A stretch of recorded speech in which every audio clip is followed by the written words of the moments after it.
خدا یہ بھی نہیں وہ بھی نہیں، شرم نبی خوف خدا یہ بھی نہیں وہ بھی نہیں۔ حضرات محترم، آج ریاکاری کو معمولی گناہ سمجھا جاتا ہے، حالانکہ پیغمبر اسلام صلی اللہ تعالی علیہ وسلم نے اس سے بچنے کی بڑی تاکید فرمائی ہے۔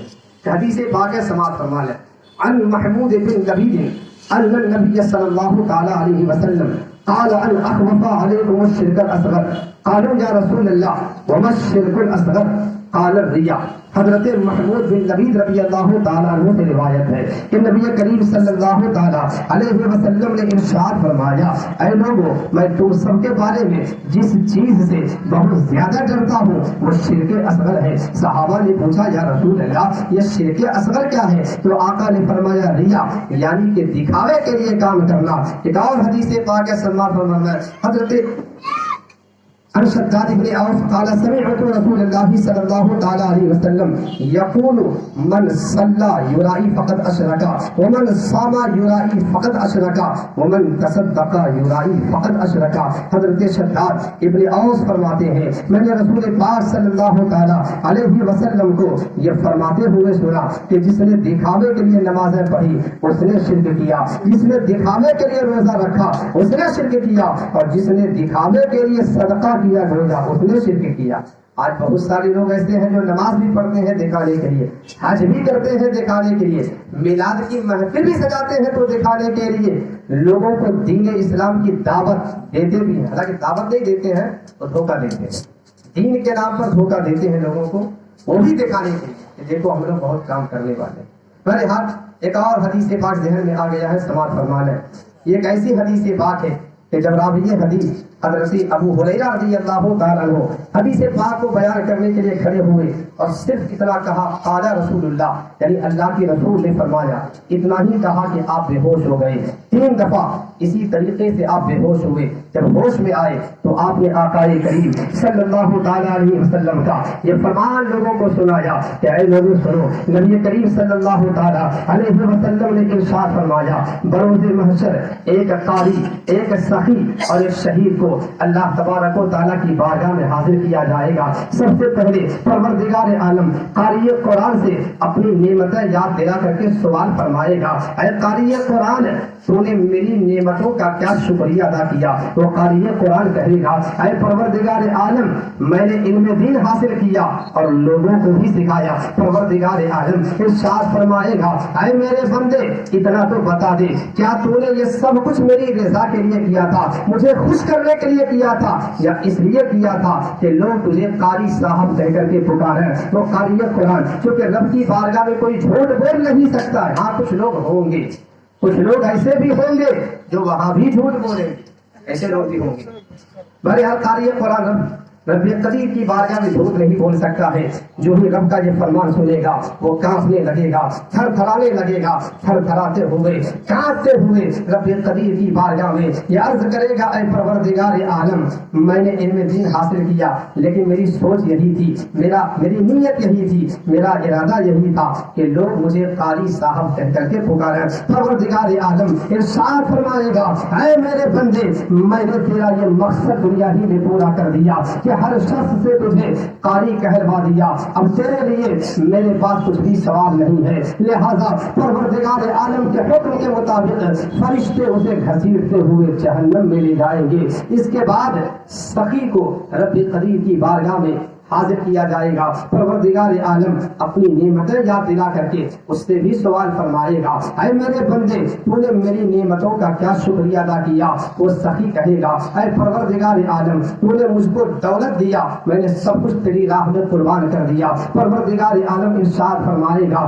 اے میرے بندے، اتنا تو بتا دے، کیا تو نے یہ سب کچھ اس لیے کیا تھا تاکہ میں تجھ سے راضی ہو جاؤں، یا اس لیے کیا تھا تاکہ لوگ تجھے سخی کہہ کر کے پکاریں؟ وہ شخص بھی جب یہ سنے گا وہ کانپنے لگے گا، تھر تھرانے لگے گا، ڈرنے لگے گا، وہ کانپتے ہوئے، تھر تھراتے ہوئے، ڈرتے ہوئے رب قدیر کی بارگاہ میں یہ عرض کرے گا، اے میرے مولا، میرا تو مقصد یہی تھا، میری سوچ یہی تھی، میرا ارادہ یہی تھا کہ لوگ مجھے سخی کہہ کر کے پکاریں۔ پروردگار عالم ارشاد فرمائے گا اے میرے بندے، میں نے تیرا یہ مقصد دنیا ہی میں پورا کر دیا کہ ہر شخص سے تجھے سخی کہلوا دیا، اب تیرے لیے میرے پاس کچھ بھی ثواب نہیں ہے، لہذا پروردگار عالم کے حکم کے مطابق فرشتے اسے بھی گھسیٹتے ہوئے جہنم میں لے جائیں گے۔ اس کے بعد شہید کو، شہید یعنی اپنے آپ کو اللہ کے راستے میں قربان کر دینا، اس کو شہید کہتے ہیں، لیکن اس کے اندر ہی مکاری ہوگی۔ شہید کو رب قدیر کی بارگاہ میں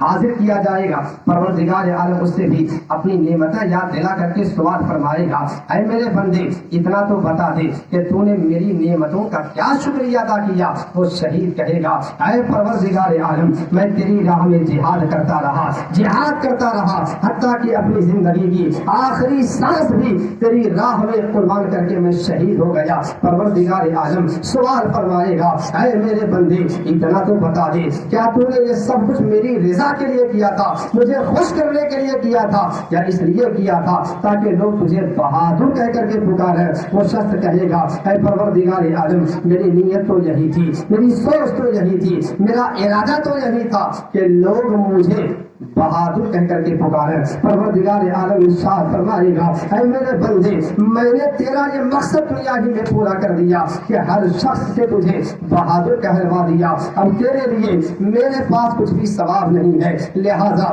پروردگار عالم کے حکم کے مطابق فرشتے اسے گھسیٹتے ہوئے جہنم میں لے جائیں گے۔ آج ضرورت اس بات کی ہے کہ ہم جو بھی نیک کام کریں وہ اس ارادے سے کریں کہ پروردگار عالم ہم سے راضی ہو جائے۔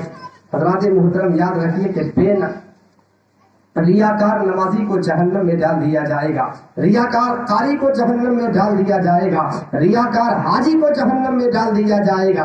یعنی جو بھی آپ نیک کام کریں لیکن اس کے اندر اگر ریاکاری پائی گئی، دکھاوا پایا گیا تو وہ عمل اللہ کی بارگاہ میں قابل قبول نہیں ہوگا، بلکہ اسی عامل کے منہ پر وہ عمل مار دیا جائے گا۔ حضرات محترم آخری واقعہ سماعت فرمائیں، اس کے بعد میری تقریر ختم ہو جائے گی کیونکہ وقت کافی ہو رہا ہے۔ ایک گاؤں کے کچھ لوگ شیطان کے بہکاوے میں آ کر ایک درخت کی پوجا کرنے لگے۔ اتفاق سے اسی گاؤں میں ایک عابد صاحب بھی رہا کرتے تھے۔ عابد صاحب نے جب لوگوں کی ایک کفریہ حرکت دیکھی تو لوگوں کی کفریہ حرکت پر عابد صاحب کو غصہ آ گیا۔ عابد صاحب نے کلہاڑی کو اٹھایا اور اس ارادے سے چل پڑے کہ میں اس درخت کو ہی کاٹ دوں گا، نہ رہے بانس نہ بجے بانسری۔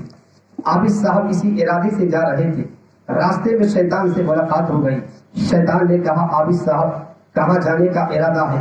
عابد صاحب نے کہا میں اس درخت کو کاٹنے جا رہا ہوں جس کی وجہ سے لوگ کفر میں مبتلا ہو رہے ہیں۔ شیطان نے کہا میں کسی بھی قیمت پر وہ درخت آپ کو کاٹنے نہیں دوں گا۔ عابد صاحب نے اور شیطان میں جھگڑا ہو گیا۔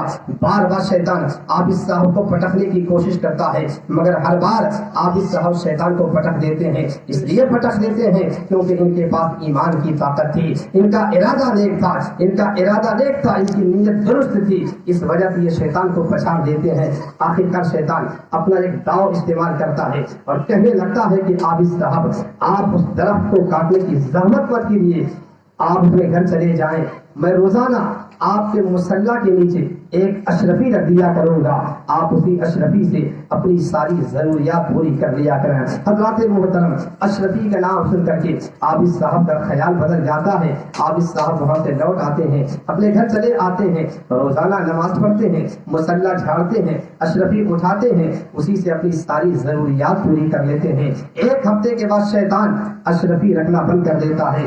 شیطان کی وعدہ خلافی پر عابد صاحب کو پھر غصہ آ جاتا ہے۔ عابد صاحب پھر سے کلہاڑی اٹھاتے ہیں اور چل پڑتے ہیں درخت کو کاٹنے کے لیے۔ شیطان سے پھر ملاقات ہو جاتی ہے۔ شیطان کہنے لگتا عابد صاحب کہاں جانے کا ارادہ ہے؟ عابد صاحب کہتے ہیں میں اس درخت کو کاٹنے کے لیے جا رہا ہوں۔ شیطان کہتا ہے میں کسی بھی قیمت پر وہ درخت آپ کو کاٹنے نہیں دوں گا۔ دونوں میں جھگڑا ہو جاتا ہے۔ اس بار عابد صاحب لاکھ کوششیں کرتے ہیں کہ میں شیطان کو پٹک دوں، مگر ہر وقت ہر بار جو ہے شیطان غالب آ جاتا ہے، عابد صاحب کو پٹک دیتا ہے، عابد صاحب اپنی اس شکست پر حیران و پریشان ہے، اور شیطان اپنی اس کامیابی پر خوش ہو کر کے عابد صاحب سے کہنے لگتا ہے کہ عابد صاحب سنیے، پہلی مرتبہ آپ کی جیت صرف اس لیے ہوئی تھی کیونکہ آپ کے اندر للہیت تھی، آپ کے اندر خلوص تھا، اور اب کی مرتبہ آپ جو درخت کو کاٹنے جا رہے ہیں صرف اس لیے کاٹنے جا رہے ہیں کیونکہ آپ کو مسلح کے نیچے سے اشرفی نہیں ملی ہے۔ معلوم ہوا، پتہ چلا کہ جس عمل کے اندر خلوص نہیں ہوگا، للہیت نہیں ہوگی، وہ عمل اللہ کی بارگاہ میں قابل قبول نہیں ہوگا۔ بس انہی چند جملوں کے ساتھ میں اپنی گفتگو کو ختم کر رہا ہوں۔ دعا ہے کہ رب قدیر ہم تمام مسلمانوں کو سننے اور سنانے سے زیادہ